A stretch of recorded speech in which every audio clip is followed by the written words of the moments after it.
안녕하세요. 가을을 만끽하고 계신지요? 조용한 생활 9월호에 오신 걸 환영합니다. 우리 코너 재료의 산책에도 선선한 바람이 이제 동행하고 있는 기분입니다. 요나 셰프님 어서 오세요. 네, 안녕하세요. 유나입니다. 구례로 이사할 준비로 바쁘시죠?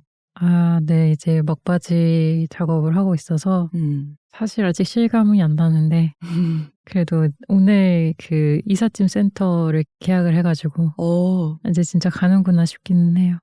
이제 두 고양이한테도 이제 크나큰 삶의 변화가 닥치겠군요. 그렇습니다. 양해를 구해야 하는데 용서를 안 해주실 것 같습니다. 파또님, 나스님, 힘내십시오. 고양이님들. 자, 그러면은 재료의 산책. 오늘은 셰프님 소쿠리에 어떤 재료를 담아오셨는지요? 이건 정말 안 하고 지나갈 수가 없는 제가 가장 좋아하는 과일인 무화과를 가져왔습니다. 무화과. 네. 저는 이제 무화과 하면 대표적으로 실물보다 책으로 먼저 접했던 그런 과일인 것 같아요. 맞아요. 저도 그런 것 같아요. 약간 상상의 과일 같은 그런 기분이었는데 이 오늘날은 많은 분들이 즐겨 드시고 그렇죠. 또 지금 가을에 제철이라고 하시더라고요. 네. 특히 요즘에 이제 베이커리 쪽에 가면 케이크나 뭐 롤케이크, 타르트 이런 데서 많이 볼 수 있습니다. 거의 이제 베이커리 쪽에서는 딸기를 좀 있으면 이기지 않을까 싶을 그 정도로 정도예요? 네, 인기가 너무 많아져서 그리고 이제 안에 모양이 되게 보석처럼 예쁘니까 그것 때문에 인기가 좀 더 많은 것 같기도 하더라고요. 그리고 디저트빵뿐만 아니라 요즘에는 왜 여러 가지 곡물을 넣은 식사빵 있잖아요. 그중에 살짝 단맛 나는 뭐 크랜베리나 이런 거를 맞아요. 식사빵에 많이 쓰시던데 거기도 이렇게 살짝? 네, 거기도 살짝 넣고 그리고 요즘에 크리스마스 때 좀 슈톨렌이 많이 유행하는데 그렇죠. 슈톨렌 안에도 이제 건 과일을 뭐 럼주에 절여가지고 같이 넣었는데 그때 항상 들어가는 친구들이 뭐 무화과, 크랜베리 이런 거다 보니까 그런 서양의 것들이 좀 들어오기 시작하면서 더 무화과가 좀 친근한 존재가 된 것 같아요. 일단은 단맛인 거죠? 단맛이 가장 강하죠. 근데 그 단맛도 스펙트럼이 넓잖아요. 네. 그 중에서도 무화과의 단맛이 어떤 특별함이 있는지 묘사를 한다면 뭘까요? 일단 그냥 단맛만 있는 게 아니고 약간의 산미가 좀 있다고 느껴지거든요. 그렇다. 네.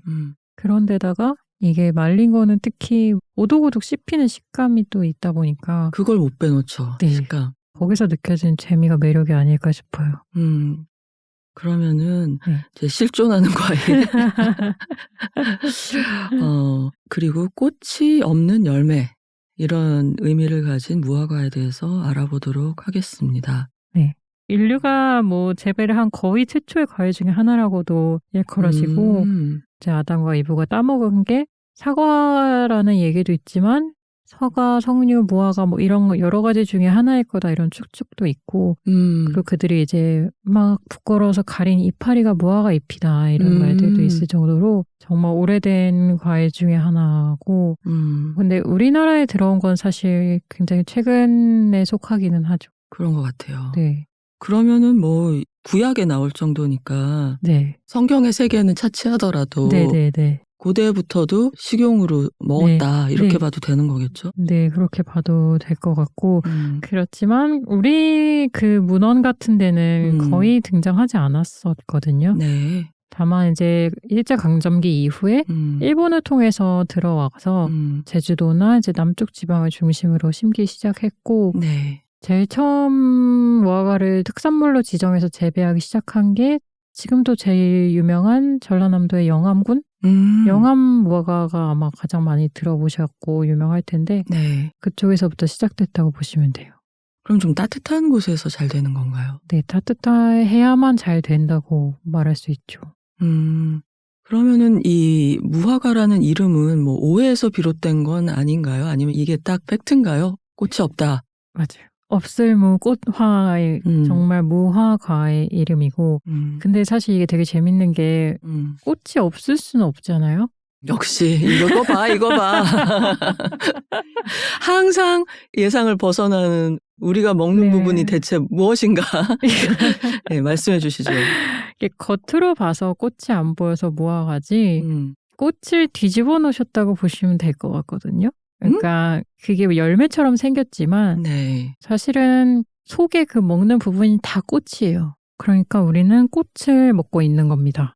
아니 그러니까 꽃이 열매인 줄 알고 우적우적 먹으면서 얘는 꽃이 없네 그런 거예요? 열매인 줄 알고. 네, 맞아요. 그래서 뭐 다른 이름으로 있는 것 중에 꽃이 숨어 있다 해서 은화과라고 불리기도 하거든요.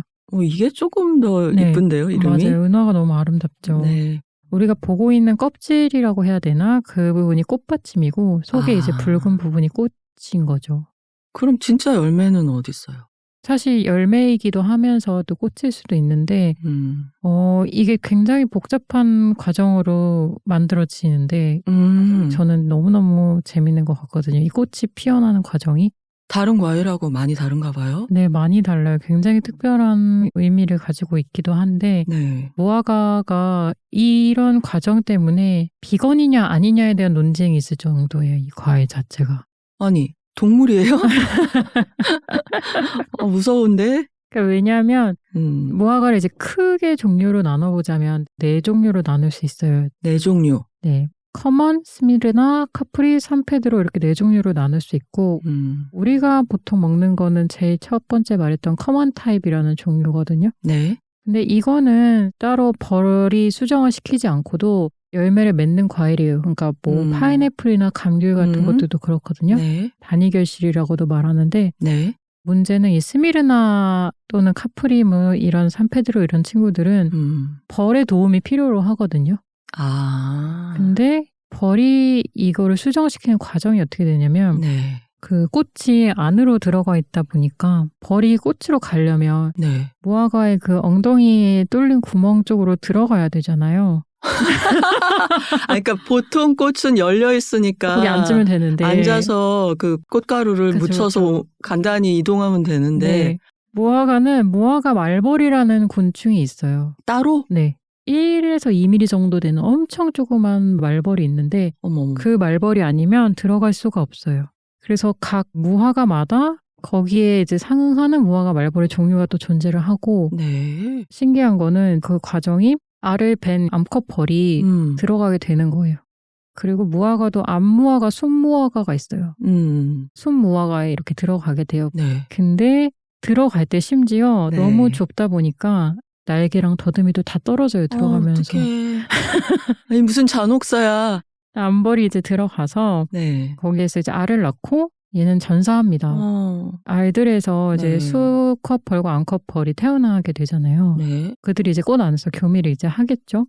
그런 다음에 또 수컷 벌은 여기서 그대로 죽어요. 태어나자마자 네. 무화과 밖으로 나오지도 못하고 네. 거기서 한 생일을 다 하고 죽고 그러면 이제 꽃가루가 묻은 암벌이 나와서 그가 이제 암컷 무화과 속으로 다시 들어가면 이제 수정이 이루어지는 거예요. 네.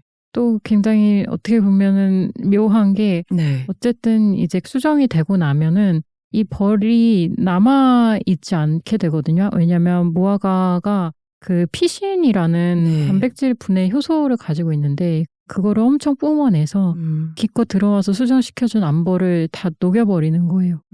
단백질을 어떻게 보면 소화해서 과일로 결합시켜버리는 거죠. 네. 근데 이제 이 과정들이 사실 되게 어떻게 보면 아름답게 느껴지기도 하거든요. 서로가 신비롭네요. 네, 그냥 공생하는 거잖아요. 그 벌과 무화과가 그냥 되게 자연의 섭리라고 느껴지기도 하는데 뭐 엄격하게 바라봤을 때는 말벌이 죽지 않았냐 이렇게도 될 수 있잖아요. 네. 진짜인지 뭐 우스갯소리인지 모르겠지만 비건이냐 논비건이냐 막 이런 의견이 있을 정도로 되게 신비로운 과일이더라고요. 근데 실제로 녹아서 그 안에 들어간다는 거예요, 단백질이? 그렇죠. 그 벌이 다시 나오지 못하니까. 근데 우리나라 기후상으로 무화과 말벌이 이제 살 수가 없는 기후거든요. 그래서 우리한테 뭐 사실 해당되는 이야기는 아닌데 또 재미있는 거는 스스로 열매를 맺은 타입들보다 무화과를 말벌이 이렇게 수정시켜준 열매가 훨씬 더 맛있대요. 아. 이제 사람들의 욕심은 끝이 없잖아요. 캘리포니아 같은 경우에는 그 무화과 말보를 도입을 일부러 했어요. 얘네들이 데리고 와서 수정을 시킨 거죠. 근데 네. 이게 뭐 당연한 얘기지만 생태계가 그걸로 인해서 또 파괴될 거 아니에요. 네. 또 안 좋은 거는 이제 수분곤충이라고 하는데 그런 친구들을 꽃가루를 옮겨준다. 네, 병을 옮기는 역할을 또 하기도 하거든요. 뭐 이게 마냥 맛있어지는 것만 생각하기는 또 어렵고 네. 이런 그냥 자연의 생태계 같은 것도 생각을 해보게 되더라고요. 저는 그냥 이 무화과 말벌 때문에. 이 뭔가 서사도 있네요. 무화과가.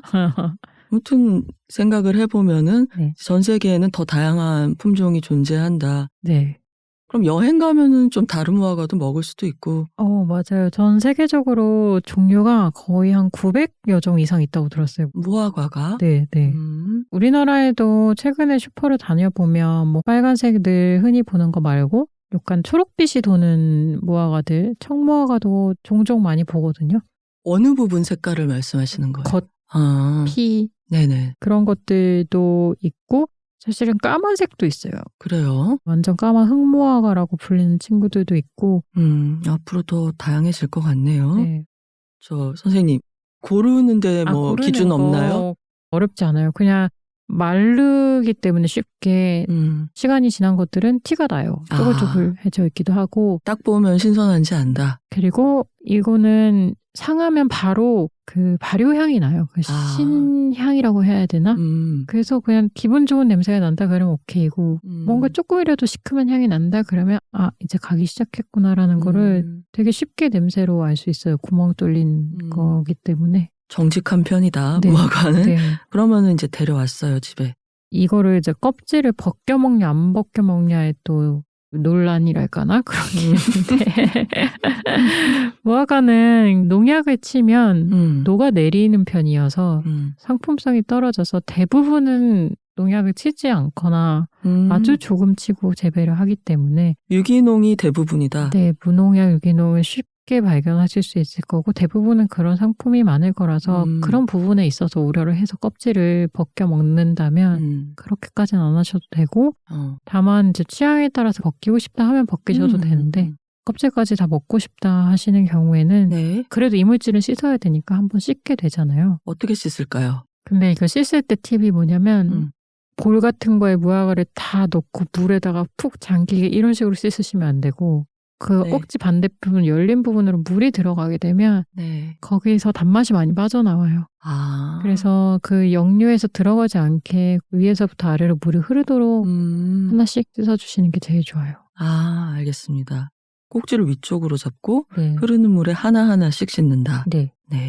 기본적으로 보관은 냉장 보관하시면 되고 잘 무르는 편이기는 해요. 껍질이 얇고 안에도 뭐 딱딱한 부분이 전혀 없다 보니까. 저장성이 좋은 편은 아니군요. 네, 저장성이 전혀 좋지 않아요. 저 같은 경우에는 그래도 좀 눌리지 않을 만한 통 같은 데다가 넓게 서로 좀 떨어뜨려 놓거나 아니면 뭐 키친타월 같은 거 이렇게 싸가지고 보관을 하는 편이고 근데 그래도 저래도 잘 무르다 보니까 빨리 먹는 게 제일 좋고 그리고 무화과는 얼려도 되게 맛있거든요. 맛있겠다. 네, 그래서 그냥 얼리세요. 만약에 다 못 드시면. 생과를요? 네, 그냥 생과를 얼리면 되고 그 생과를 얼리게 되면 이 구조의 특성상 딱딱해지진 않아요. 뭔가 샤베트처럼 적당히 맛있는 그런 아이스크림처럼 되기 때문에. 티스푼으로 퍼먹나요? 그냥 이렇게 아작아작 뭐 조각 내서 얼리신 다음에 씹어 드실 수 있기 때문에 못 먹는다고 뭐 어떡하지 뭐 잼으로 만들기 귀찮은데 뭐 이럴 때는 그냥 냉동실로 직행하시면 됩니다. 뭐 좀 얹어 먹을까요? 뭘 얹으면 좋을까요? 얼렸을 때요? 네. 얼렸을 때는 저는 그거를 작게 좀 다이스해서 얼린 다음에 바닐라 아이스크림 위에다가 아니면 요거트 위에 착 제가 원한 대답이에요. 네, 거기에 이제 꿀 좀 뿌린다 뭐 이렇게 해서 드시면 아주 좋은 아이스크림 토핑이 되거든요. 네. 거기 위에 이제 조금 특별함을 추가하고 싶으면 뭐 계피나 초콜릿 칩을 올려 드셔도 맛있어요. 아무래도 자꾸 디저트 쪽으로 가긴 가는데 일단 이 달콤하면서 새콤한 맛을 조금만 더 자세히 얘기를 해볼까요? 생과는 일단은 살짝 좀 풀 향이 나기도 하고 근데 이게 코코넛 밀크를 닮은 좀 밀키한 향도 좀 나기도 하고 산미가 좀 느껴지는 경우도 있어서 네. 저는 이런 거를 활용을 많이 하면 식사류에도 충분히 생과를 적용을 시킬 수 있었던 것 같고 건과의 경우에는 거의 뭐 흑당, 메이플 시럽, 맞아. 카라멜 그 식감과 네. 더불어서 찐득하면서 흑설탕을 약간 맞아요. 갰을 때 네네네. 그 식감. 맞아요. 그 약간 덜 말린 것들일수록 더 그런 느낌이 드는데 그래서 무화과 잼 만들 때 저는 생과보다 건과일로 만드는 게 훨씬 맛있는 것 같거든요. 그 식감 때문에. 그래서 졸일 때 무조건 건과일을 쓰고 심지어 설탕도 마스코바도를 써요. 꼭. 마스코바도란 무엇입니까? 그 흑당이죠. 흑당인데 특유의 향이 좀 있긴 한데 네. 무화과랑 너무 잘 어울려서 이게 설탕의 종류예요? 네네네. 그리고 또 비정제 설탕인데 흑당이라고 보시면 돼요. 꼭 거기에다가 졸여서 잼을 만들고 있고 네. 이런 약간 달콤한 맛이 나다 보니까 초콜릿 같은 거 굳힐 때도 많이 쓰거든요. 건과일 같은 경우에는. 그리고 럼에 절이게 되면 그 톡톡톡 터지는 것들 사이로 럼이 쭉 배어들거든요. 그래서 럼주에 절인 무화과라는 거는 거의 제빵에서는 공식이에요. 공식. 네, 그걸로 빵을 굽냐 스톨렌을 굽냐 뭐 여기저기 다 들어가게 되는데 굉장히 그런 부분에서 또 말린 거는 매력이 있어요. 자, 그러면 우리는 같이 뭘 만들어 먹어볼까요? 이달의 레시피는 무화과 오렌지 샐러드입니다. 요거는 왜 갖고 왔냐면 무화과를 전혀 어떤 조리를 하지는 않는데 요리를 할 때 물론 조리법 같은 것도 중요하고 하지만 저는 되게 중요하게 생각하는 게 그 한 그릇에 올라간 재료들 간의 조화가 진짜 중요한 것 같아요. 선택만 잘 해도 그냥 같이 올려서 먹기만 하면 되는 게 또 요리가 되기도 해서 그런 의미에서 무화과랑 오렌지가 되게 잘 어울려요. 왜냐면 무화과가 단데 산미가 살짝 부족한데 오렌지는 산미가 굉장히 센 편이기도 하잖아요. 그래서 샐러드에 뭔가 두 가지의 과일을 올린다고 했을 때 무화과랑 오렌지를 같이 올리면 되게 잘 어울리고 제가 상상해본 거는 아까 말했던 그 루꼴라 친구들 이 베이스가 된 뭐 잎채소 또는 루꼴라가 주가 되는 그린 샐러드 위에 무화과랑 오렌지를 이렇게 먹고 싶은 크기로 썰어서 올리시고 그 다음에 치즈를 하나 올리면 좋을 것 같아요. 저는 뭐 페타 치즈 아까 말씀드렸는데 페타도 좋고 고트 너무 좋고 그런 것들을 올리고 여기 호두도 올려도 좋고요. 그리고 드레싱을 만들어서 보통 올리실 텐데 이렇게 치즈와 뭐 과일까지 충분히 올라간 경우에는 굳이 또 뭔가 드레싱을 막 올릴 필요가 없다고 느껴질 때가 좀 있어요. 무화과랑 발사믹 비네가 드레싱이 어울리지만 이 경우에는 살짝 넘칠 수도 있다. 제가 말한 거는 그거를 막 또 섞어가지고 막 뭔가 하나의 드레싱을 만든다 이렇게까지 하지 말고 그냥 그 위에다가 오일 휙 두르고 비네가 그냥 휙 두르고 끝. 그 부분 먹을 때마다 맛이 좀 다를 수는 있겠지만 그거를 즐기시면 좋을 것 같고 막 후추를 조금 뿌려보셔도 좋을 것 같아요. 잘 어울려요. 괜찮겠네요. 약간 어른의 맛으로 가려면 후추 이런 식으로 가도 좋을 것 같고 호두, 아몬드 이런 것도 좀 더해도 좋고 해서 샐러드를 만든다는 과정이 되게 부담스럽게 느끼시는 경우들이 있더라고요. 뭔가 드레싱이 되게 잘 어울려야 될 것 같고 뭔가 되게 풍성해야 될 것 같고 그래서 그런 거를 그냥 너무 어렵게 생각하지 말고 잘 어울리는 거 그냥 두어 가지 올리고 드레싱 없으면 그냥 오일 뿌리고 비네거 뿌려서 후추 좀 뿌려서 드셔도 맛있어요 이렇게 말하고 싶어서 이거를 가져왔습니다. 색깔도 참 보기 좋을 것 같습니다. 네, 너무 예뻐요. 자, 이렇게 불이 없어도 레인지를 키지 않고도 완성할 수 있는 이달의 레시피까지 알아봤습니다. 이사 준비로 많이 바쁘시겠지만 10월에 재료의 산책 위해서 또 아이디어 모아서 뵙길 바라겠습니다. 알겠습니다. 잘 부탁드리겠습니다. 네, 감사합니다. 안녕히 가세요.